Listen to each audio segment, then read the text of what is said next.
Hello good morning students. आज अपना next chapter है चैप्टर नंबर 3 अंडरस्टैंडिंग क्वाड्रिलेटरल्स। देखो नाम से अपने को पता है क्वाड्रिलेटरल्स मतलब polygon which has side number of sides equals to 4, मतलब 3 साइड्स होती हैं। तो figure which is closed by 3 sides known as a triangle and figure which is closed by 4 sides known as a quadrilaterals. तो ये अपन पढ़ चुके हैं छोटी क्लास में। आज अपन सबसे पहले इस चैप्टर के बेसिक से शुरुआत करते हैं।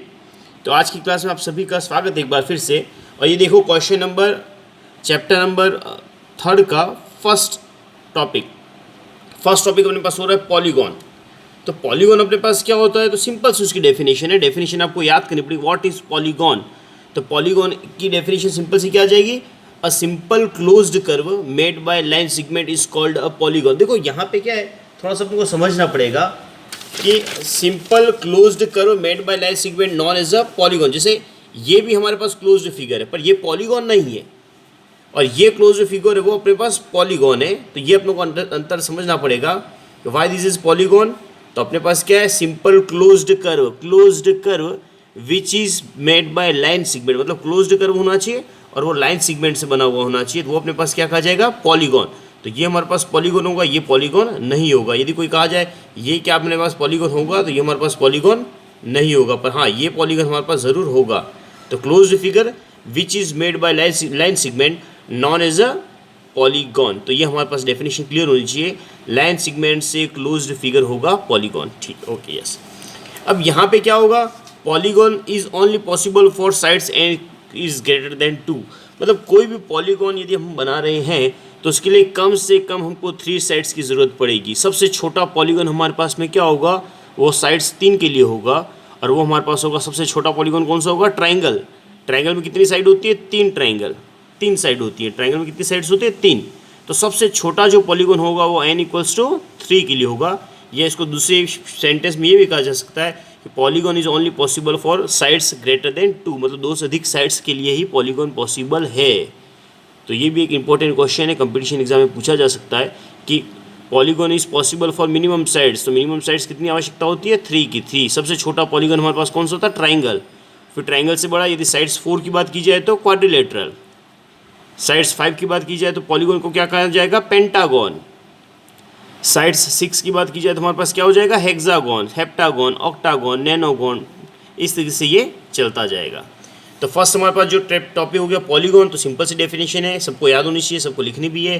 अ simple closed curve which is closed by line segment known as a polygon and polygon is possible for only sides greater than 2, या ओनली मिनिमम साइड्स इज 3।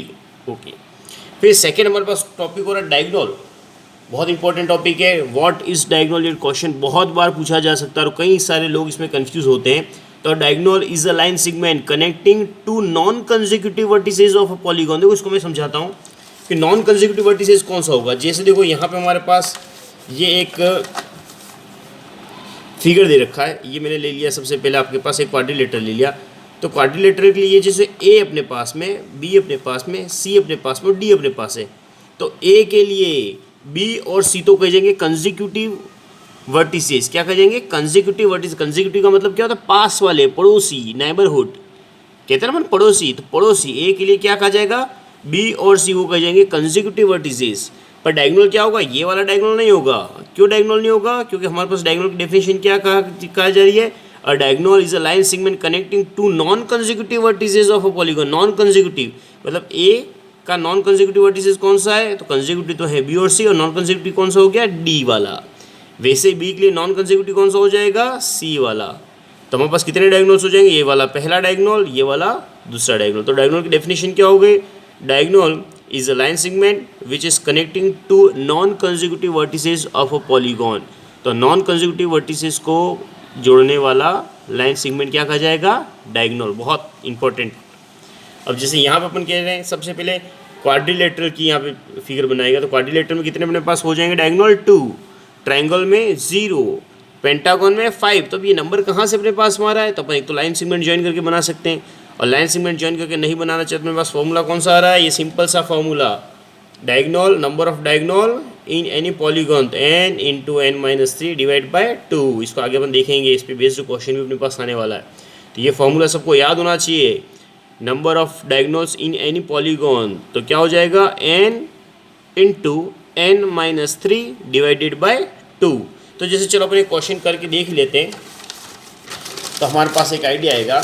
ये जैसे मैंने क्वाड्रिलेटरल निकाल रखा है, तो क्वाड्रिलेटरल में फर्स्ट अपन ले लिया। चलो ट्राइंगल से शुरुआत करते हैं। ट्राइंगल, तो ट्राइंगल में हमारे पास कितनी साइड्स होती हैं, तो ट्राइंगल में हमारे पास साइड्स होते हैं n इक्वल्स टू 3। अब यहाँ पे अपने को नंबर ऑफ डायगोनल निकालना है। फॉर्मूला क्या हो रहा है अपने पास, n into N minus three divide by two.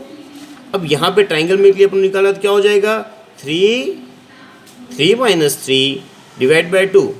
अब देखो 3 माइनस थ्री क्या हो जाएगा, 0 डिवाइड बाई टू। तो 3 इंटू 0 क्या हो जाएगा, 0।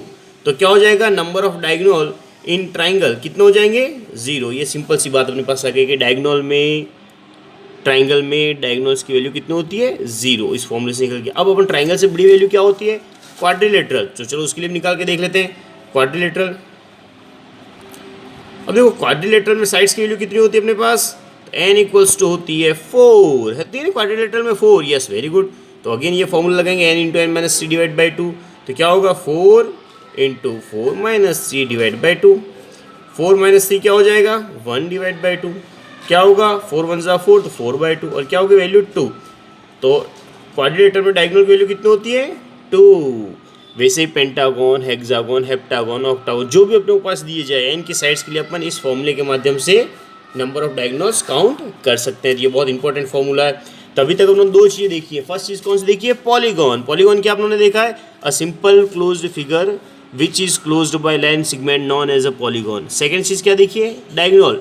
और diagonal is a line segment connecting two non consecutive vertices of a polygon. और नंबर ऑफ डायगोनल का फॉर्मूला क्या हो गया, diagonal equals to n into N minus three divide by two. Very good.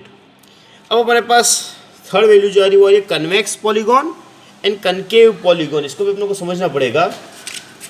देखो कन्वेक्स पॉलीगॉन और concave polygon को मैं दो तरीके से आपको समझा रहा हूँ। तो सिंपल सा देशी भाषा में अपन क्या कह जाएंगे, कन्वेक्स और कनकेव। ये अपने पास आपने साइंस में भी पढ़ा, कन्वेक्स लेंस और कनकेव लेंस उसी तरीके पे बेस्ड है। और फिर इसको टेक्निकल लैंग्वेज से भी अपन बात करेंगे। कन्वेक्स, जैसे इस तरीके का कोई फिगर बना हुआ है तो ये क्या कहा जाएगा, कन्वेक्स फिगर। और इस तरीके का कोई फिगर बना हुआ है, ये वाला फिगर, तो ये क्या कहा जाएगा, कनकेव फिगर। दोनों अंतर क्या अपने पास लग रहा है, तो देखो दोनों अंतर हमारे पास में ये लग रहा है कि एक हमारे पास कन्वेक्स टाइप का, कन्वेक्स अपने पढ़ा है कन्वेक्स लेंस, ये था कन्वेक्स लेंस इस तरीके का, और एक था कनकेव लेंस वो इस तरीके का। ये साइंस में अपन पढ़ चुके हैं। तो यही वाली डेफिनेशन यहाँ पे, ये कन्वेक्स टाइप का अपने पास है पॉलीगॉन, ये कनकेव टाइप का पॉलीगॉन। पर ये तो अपन साइंस के तौर पे समझा।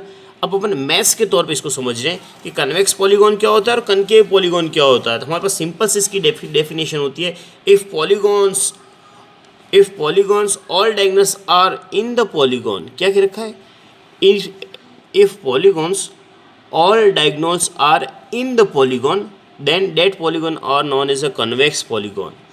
और कनकेव के लिए क्या कह रखा है, if polygon any diagonals are outside the polygon then that polygons are known as a concave polygon. मतलब अपन क्या है, अपने को चेक करना पड़ेगा। जैसे अपने को एक फिगर दे रखा है, ये वाला फिगर अपन लेते हैं, इसके यदि अपन डायगोनल बनाते हैं तो डायगोनल यदि पॉलीगॉन के अंदर होंगे, सारे के सारे डायगोनल पॉलीगॉन के अंदर होंगे, तो वो हमारे पास क्या कहा जाएगा, कॉन्वेक्स पॉलीगॉन।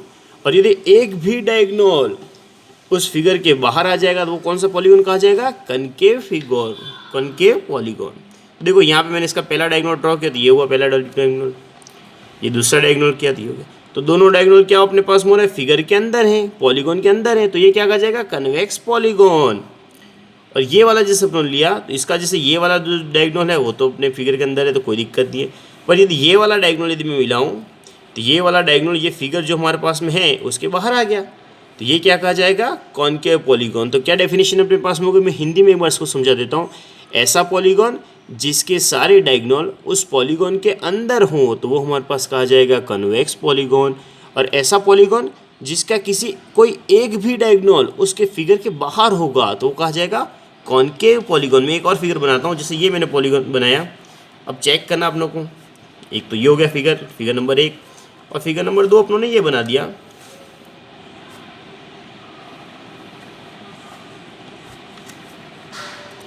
ये दूसरा फिगर बन गया। ये दोनों ही अपने पास पॉलीगॉन है। ये हमारे पास क्वाड्रिलेटरल टाइप का पॉलीगॉन है और ये हमारे पास 1 2 3 4 5 ये हमारे पास पेंटागन टाइप का पॉलीगॉन है। तब देखो क्या होगा, इसके डायगोनल ड्रॉ किए तो इसके तो दो डायगोनल है और दोनों डायगोनल कैसे हैं, इस फिगर के अंदर, तो ये क्या कहा जाएगा, कन्वेक्स पॉलीगॉन। और इसके ट्राई करते हैं, इसका ये वाला डायगोनल यदि यहाँ से अपन ड्रॉ करेंगे इन दोनों फिगर को मिलाने वाला, तो ये वाला डायगोनल क्या है, इस पूरे फिगर के बाहर, तो फिगर के अंदर है सारे डायगोनल तो कन्वेक्स पॉलीगॉन। एक भी डायगोनल फिगर के बाहर है तो क्या कहा जाएगा, कॉनकेव पॉलीगॉन। तो अब मुझे लग रहा है आसानी से अब सबको समझ में आ गया होगा कि which is convex polygon, which is concave polygon. मैंने 2 या 3 एग्जांपल भी दिए, जैसे ये वाला, ये तो सर तीनों अपने पास क्या कन्वेक्स पॉलीगॉन, और ये वाला पॉलीगॉन कॉनकेव है क्यों, क्योंकि इसका यदि डायगोनल यहाँ से यहाँ ड्रॉ करेगा तो ये वाला जो डायगोनल है वो फिगर के बाहर होगा, इसका ड्रॉ करोगे तो ये से यहाँ से जो डायगोनल खींचा जाएगा वो पूरे फिगर के बाहर होगा, तो ये क्या कहा जाएगा, कॉनकेव पॉलीगॉन। अब बड़ा आसान सा, रेगुलर पॉलीगॉन, इरेगुलर पॉलीगॉन, बहुत आसान। देखो रेगुलर पॉलीगॉन में क्या होता है, if polygon all sides are equal in length that polygon known as a regular polygon. बहुत आसान, मतलब ऐसा पॉलीगॉन जिसकी सारी साइड्स इक्वल हो तो वो हो जाएगा रेगुलर पॉलीगॉन, और ऐसा पॉलीगॉन जिसकी सारी साइड्स अनइक्वल हो तो वो हो जाएगा इरेगुलर पॉलीगॉन। जैसे देखते हैं अपन इक्विलेटरल ट्राइंगल। अब इक्विलेटरल ट्राइंगल में क्या होता है, तीनों साइड्स होती है और तीनों साइड्स इक्वल होती हैं, तो वो कौन सा पॉलीगॉन कहा जाएगा, रेगुलर पॉलीगॉन कहा जाएगा। और अपनों ने देखा स्केलेन ट्राइंगल, स्केलेन ट्राइंगल में क्या होता है, तीनों साइड्स डिफरेंट होती है, तो वो हमारे पास क्या कहा जाएगा, इरेगुलर पॉलीगॉन। ये तो बड़ा आसान सा है। जैसे स्क्वायर आ गया, स्क्वायर की क्या होता है, all sides are equal in square, तो स्क्वायर क्या कहा जाएगा, रेगुलर पॉलीगॉन। और यदि रेक्टेंगल की बात की जाए तो रेक्टेंगल क्या हो जाएगा, उसकी सारी साइड्स इक्वल नहीं होती है तो वो कहा जाएगा इरेगुलर पॉलीगॉन। तो 2 डेफिनेशन और अपने पास आ गई, regular polygon, if polygon all sides are equal in length then that polygon known as a regular polygon. If polygon all sides are not equal in length then that polygon are known as a irregular polygon. तो very good, ये हमारे पास। अब देखो 4 बड़े important formula हैं जिनका काम हम लोग को जाके आगे क्वेश्चन में आएगा। तो देखो अपने पास ये फॉर्मूला मैथ्स का पूरा जो गणित टिका हुआ होता है वो केवल और केवल किस पे रहता है, बेस फॉर्मूला पर। जिसने फॉर्मूले याद कर लिए वो जी गया, और जिसने फॉर्मूले भूल गए वो काम से गया। तो फर्स्ट फॉर्मूला हमारे पास में क्या हो रहा है, फर्स्ट फॉर्मूला हमारे पास में हो रहा है sum of all interior angles of polygon. देखो पॉलीगॉन, जैसे ये मैंने पॉलीगॉन लिया, ये अपने पास एक क्वाड्रिलेटरल है, इंटीरियर एंगल कौन से होते हैं, जो अंदर वाले एंगल, ये सारे क्या कह जाएंगे, इंटीरियर एंगल्स। तो हमारे पास पहला फॉर्मूला क्या हो रहा है, सम ऑफ इन चारों एंगल का sum of all interior angle of triangle. इसका फॉर्मूला हमारे पास क्या हो रहा है, n-2 इंटू 180 डिग्री, ये फॉर्मूला है। तो पहला फॉर्मूला हो गया sum of all interior angles of a polygon n-2 into 180 degree. n क्या होता है, नंबर ऑफ साइड्स। फिर दूसरा formula, each angle of regular polygon sides n। यदि पॉलीगॉन रेगुलर पॉलीगॉन तो उसकी क्या होगी, साइड साइड्स इक्वल और साइड लेंथ इक्वल, तो इसके लिए फॉर्मूला हो जाएगा n-2 180 degree divide by n। बहुत important formula, sum of all interior angles n-2 into 180 degree, each length of each angle या measurement of each angle n-2 into 180 divide by n। फिर अपने पास exterior angle की बात है, ये भी सब ये छोटी क्लासेस में अपन देख चुके हैं ना, इसलिए मैं आपको थोड़ा सा बता रहा हूँ। यहाँ पे ये कहा जाएगा, ये एक्सटीरियर एंगल पहला, ये कहा जाएगा दूसरा एक्सटीरियर एंगल, ये कहा जाएगा दूसरा एक्सटीरियर एंगल, यदि ऐसा ले लोगे तो ये कहा जाएगा दूसरा एक्सटीरियर एंगल, और ये कहा जाएगा तीसरा एक्सटीरियर एंगल। एंगल 1, एंगल 2 और एंगल 3, ये तीनों एंगल क्या कर जाएंगे, एक्सटीरियर एंगल। तो sum of all exterior angle क्या हो जाएगा, 360 डिग्री। देखो इंटीरियर एंगल अलग अलग पॉलीगॉन के लिए अलग अलग होगा, पर एक्सटीरियर एंगल का सम हमेशा सभी पॉलीगॉन के लिए इक्वल होगा। तो एक्सटीरियर एंगल का सम कितना होगा, 360 डिग्री। इंटीरियर एंगल का सम कितना होगा, n-2 इंटू 180 डिग्री करके निकालना पड़ेगा। और each measurement of each exterior angle तो क्या हो जाएगा, 360 डिग्री डिवाइड बाई n। बस ये 4 फॉर्मूला आपको याद करने, इसी पे बेस्ड अपने पास पूरा चैप्टर है। अब अपन आ रहे हैं एक्सरसाइज फर्स्ट पे आ रहे हैं, एक्सरसाइज 3.1। देखो 3.1 का फर्स्ट क्वेश्चन है वो थोड़ा सा वैसा ही है, तो मैं ये आपको दे रहा हूँ, ये आपको स्वयं करना है। एक्सरसाइज 3.1 का क्वेश्चन नंबर 2, क्वेश्चन नंबर 1 आपको ही करना है कि वो फिगर बेस्ड क्वेश्चन है, तो आपको लिख देना है क्या क्या काम करना है। अब देखो यहाँ पे क्वेश्चन नंबर 2 में क्या कह रहा है, how many diagonals does each of the following है। तो देखो क्वेश्चन नंबर सेकंड का ए फर्स्ट क्या अपने पास दे रखा है कि कॉन्वेक्स क्वाड्रिलेटरल के कितने डायगोनल होंगे, तो क्वाड्रिलेटरल तो क्या निकालना हम लोग को, नंबर ऑफ डायगोनल निकालना। क्वाड्रिलेटरल में साइड्स कितनी होती हैं, एन की वैल्यू क्या होगी क्वाड्रिलेटरल में 4, सब जानते हो, वेरी गुड। तो क्वाड्रिलेटरल में नंबर ऑफ साइड्स हो गई 4। अब अपने को क्या वैल्यू निकालनी है, नंबर ऑफ डायगोनल्स, तो डी की वैल्यू क्या है, formula n into N minus 3 divide by 2। Question number second का फर्स्ट ए कर रहे हैं कि what are the number of diagonals in a quadrilateral में डायगोनल्स की वैल्यू क्या है। तो फॉर्मूला अपने पास में क्या है, n into N minus 3 divide by 2, और क्वाड्रिलेटरल में साइड्स की वैल्यू क्या आ गई 4, तो रखो 4 की value, 4 into 4 minus 3 divide by 2। अब देखो 4 माइनस 3 क्या होगा 1, तो 4 1 ज़ा 4, 4 बाई 2, तो वैल्यू क्या होगी, कटेगा तो 2 2 ज़ा 4, तो डायगोनल की वैल्यू क्या हो जाएगी 2। तो number of diagonals in quadrilateral क्या हो जाएगा 2।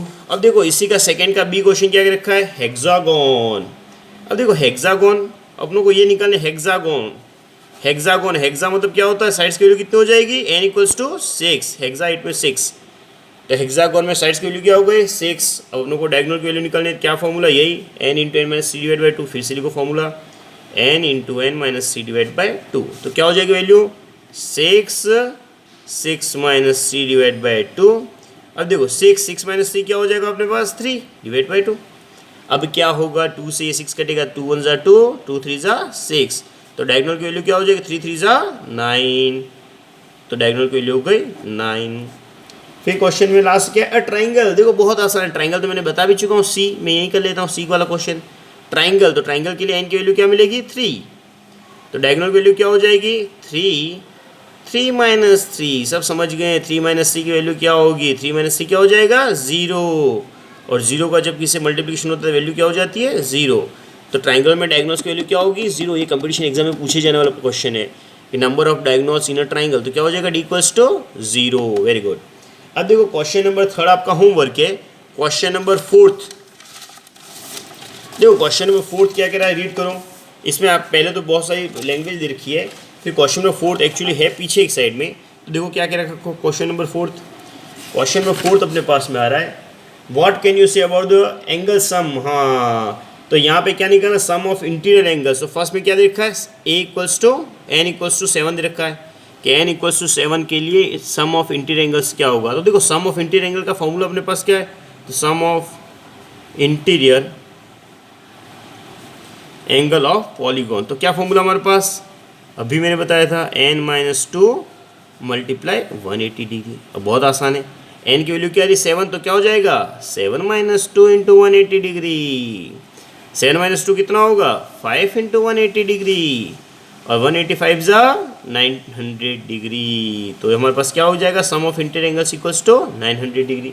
फिर सेकेंड क्या क्वेश्चन है इसी का, n इक्वल्स टू 8, मैं डायरेक्ट कर रहा हूँ b के लिए, तो क्या हो जाएगा n इक्वल्स टू 8, तो रखो वैल्यू, यही पूरा फॉर्मूला रख दोगे, सम ऑफ इंटीरियर एंगल्स, वही फॉर्मूला आएगा वापस n माइनस 2 इंटू 180 डिग्री। हर क्वेश्चन में फॉर्मूला लिखो ताकि गलती नहीं हो अपनों से।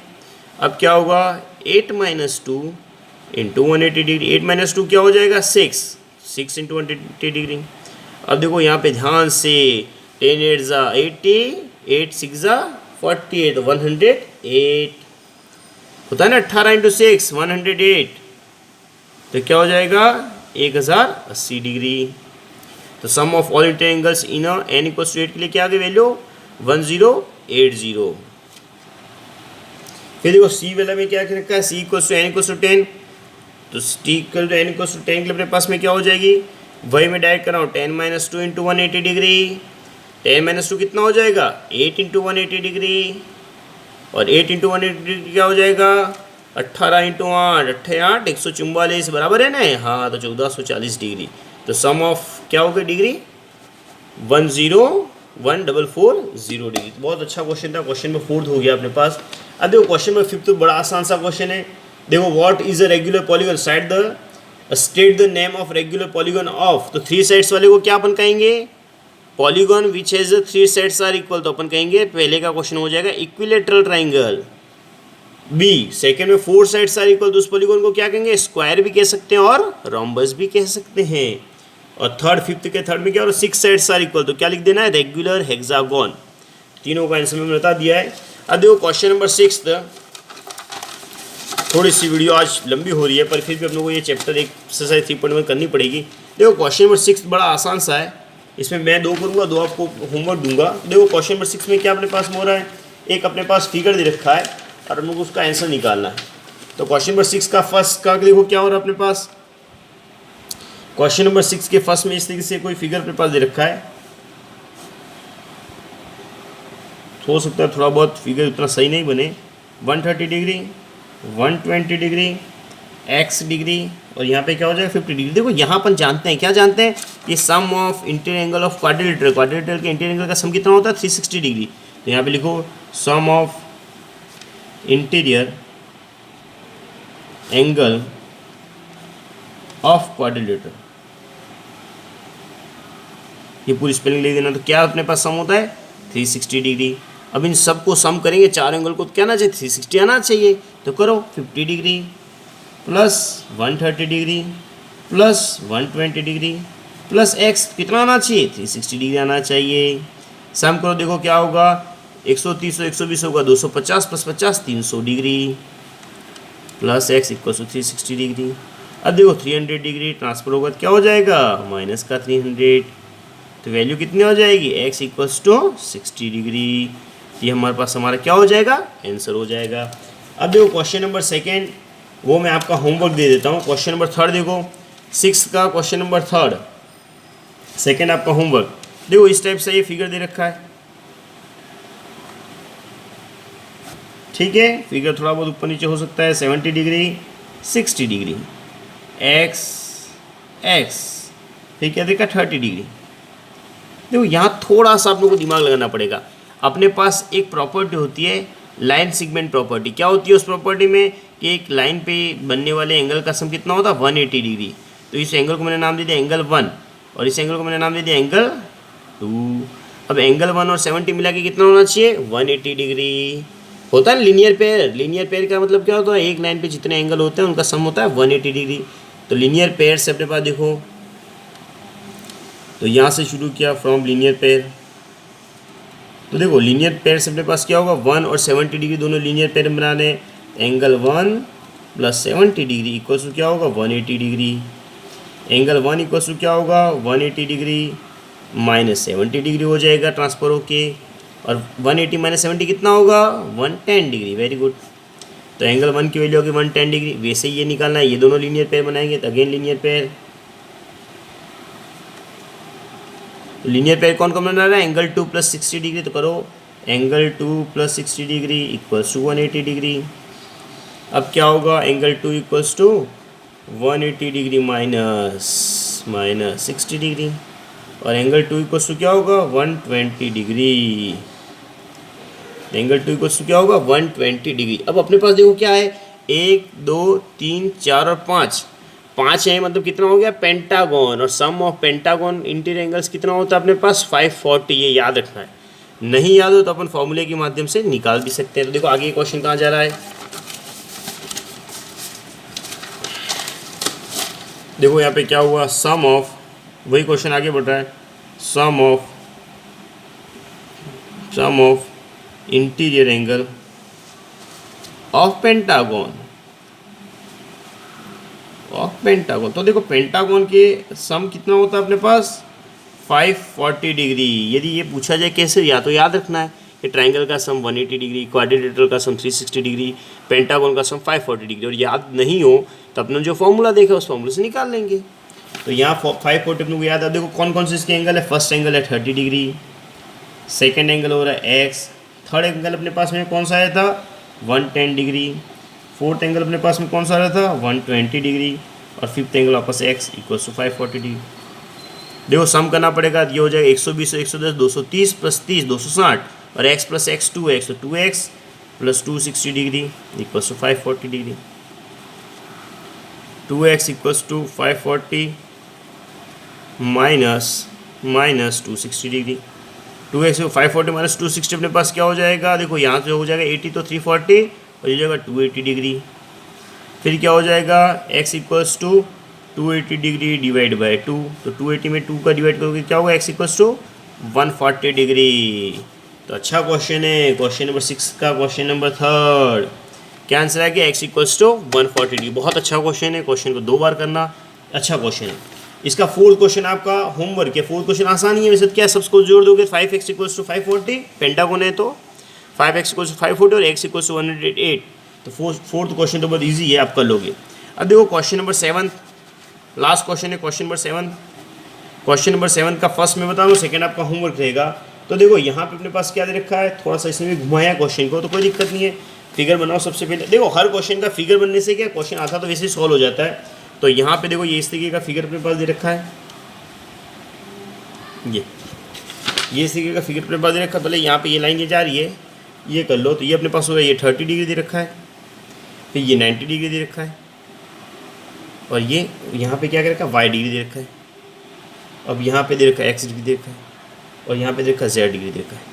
अपनों को क्या कर रखा है, find the value of x plus y plus z. तो देखो अपनों को एक्स की वैल्यू निकालनी है, वाई की वैल्यू निकालनी है, जेड की वैल्यू निकालनी है। वैसे देखो यहाँ पे यदि अपन दिमाग लगाना चाहें तो x plus y plus z की वैल्यू हमारे पास सीधी सी 360 डिग्री आ जाएगी, पर फिर भी अपन सॉल्व इसको तरीके से करते हैं। 360 कैसे आएगी, क्योंकि ये हमारे पास तीनों क्या हो रहे हैं, एक्सटीरियर एंगल हो रहे हैं, और सम ऑफ एक्सटीरियर एंगल क्या होता है, 360 होता है ना। अपने फॉर्मूला देखा था, sum of all exterior angle equals to 360 degree always.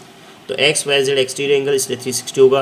पर फिर भी अपन सॉल्व करना चाहते हैं। देखो यहाँ पे क्या हो रहा है, angle sum property. Angle sum property अपने पास क्या कहती है कि ट्राइंगल के तीनों एंगल का सम 180 डिग्री होता है। तो इसे वैल्यू अपन निकाल देते हैं, इसका नाम दे दिया 1।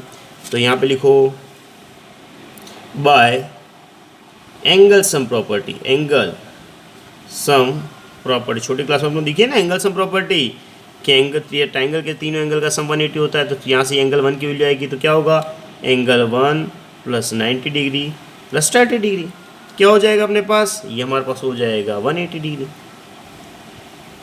90 प्लस 30 कितना होगा, 120। तो angle 1 plus 120 degree equals to 180 degree.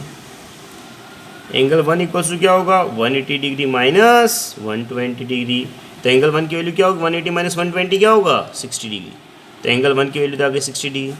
अब देखो एंगल 1 की वैल्यू 60 है, तो यहाँ पे क्या होगा, y और 1, तो y और 1 मिला के लीनियर पेयर होगा, x और 90 मिला के लीनियर पेयर होगा, z और 30 मिला के लीनियर पेयर होगा। देखो क्या होगा, ध्यान से बाय लीनियर पेयर, मैं ध्यान से सब एक साथ कर रहा हूँ, बाय लीनियर पेयर। तो क्या होगा, लीनियर पेयर से कौन कौन लीनियर पेयर बना रहा है, 1 और y बना रहा है। तो एंगल 1 प्लस वाई इक्वल्स हो गया 180 डिग्री। अब देखो 1 की वैल्यू 60, तो 60 degree plus y equals to 180 degree. तो y की वैल्यू क्या हो जाएगा हमारे पास, y इक्वल्स हो जाएगी 180 डिग्री माइनस 60 डिग्री, और y की वैल्यू क्या हो जाएगी 120 डिग्री। तो ये तो आ गया y की वैल्यू 120 डिग्री, ठीक है। अब लीनियर पेयर कौन कौन बना रहा है, x और 90 मिलकर लीनियर पेयर बना। तो नेक्स्ट पेज पे करो, लीनियर पेयर बना रहे हैं x प्लस 90 डिग्री, ये तो easy going, x plus 90 equals to 180। तो x इक्वल्स टू क्या होगा, 180 माइनस 90। देखो एक दो स्टेप बढ़ जाए तो कोई दिक्कत नहीं, पर उसको करना आप लोग सिस्टमेटिक तरीके से। तो 90 डिग्री, तो x की वैल्यू 90 डिग्री। और फिर तीसरा लीनियर पेयर कौन बना रहा है, तो तीसरा लीनियर पेयर बना रहा है ये वाले भाई साहब, z और 30 डिग्री। तो करो z plus 30 equals to z plus 30 degree equals to again 180 degree. z equals to 180 minus 30 degree, और 180 माइनस 30 डिग्री कितना हो जाएगा, 150 डिग्री। तो देखो तीनों की वैल्यू हमारे पास आ गई है। x की भी आ गई, तब आप लोगों को निकालना है x plus y plus z. वैसे आप लोग पता तो है ही सही, पर फिर भी क्या है दिखते हैं, यहाँ पे क्या आ रहा है, x की वैल्यू हमारे पास है 90 डिग्री, y की वैल्यू आ गई 120 डिग्री, और ये 150 डिग्री। होना तो चाहिए 360 डिग्री। चेक करो 12 9 21 15, हाँ तो हो रहा है 360 डिग्री। ये हो गया x plus y plus z equals to 360 degree. बहुत इंपॉर्टेंट क्वेश्चन है। क्वेश्चन नंबर 7 का सेकंड है, वो आपका होमवर्क है। वहाँ पे निकालें x plus y plus z plus डब्ल्यू की वैल्यू। वैसे वो वैल्यू भी हमारे पास 360 डिग्री आएगी, पर आपको खुद सॉल्व करना है। तो चलो ठीक है, आज की लगभग आधे घंटे की होगी, पर सारी डेफिनेशंस आपको याद करनी है और पूरा अच्छे से करना है ना क्वेश्चन। ये चैप्टर आगे काम आने वाला चैप्टर में से। ओके चलो बाय।